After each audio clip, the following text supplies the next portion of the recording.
Müasir gəncin kimliyi min güzgülü otağa bənzəyir. Hər tərəfdə özünü görür, amma hansının həqiqi olduğunu seçə bilmir. Kimlik problemi yeni problem deyil. İnsan min illərdir özünə mən kiməm sualını verir. Yeni olan şey isə bu sualın mürəkkəbliyinin tarixdə heç vaxt olmadığı qədər böyüməsidir. Keçmişdə insanın əsas problemi həyatda qalmaq idi. Bugün isə bir çox gəncin əsas problemi həyatda qalmaq deyil, özünü tapmaq. Bu, sivilizasiyanın yaratdığı ən maraqlı paradokslardan biridir.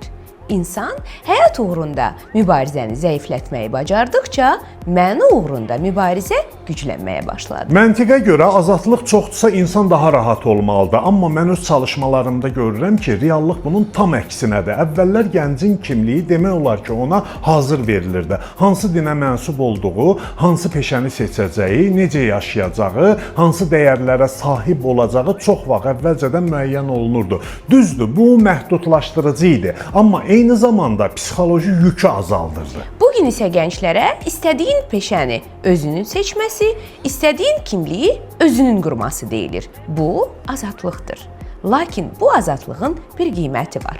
Artıq seçimin məsuliyyəti də insanın öz üzərindədir. Bundan əlavə seçimlərin çoxluğu insanı çaşdırır. Barry Schwartz bunu seçim paradoksu adlandırır. Müasir gənc yüzlərlə peşə və minlərlə həyat modeli arasında qalır. Nəticədə seçim çoxaldıqca qərar vermək çətinləşir. Qərar vermək çətinləşdikcə isə kimlik zəifləyir. İndi tarixdə heç vaxt olmayan bir şey baş verir. Sosial media həriyə bir mikrofon verib və insan özünü ifadə etdiyini düşünür. Halbuki elədiyi şey özünü təqdim etməkdir.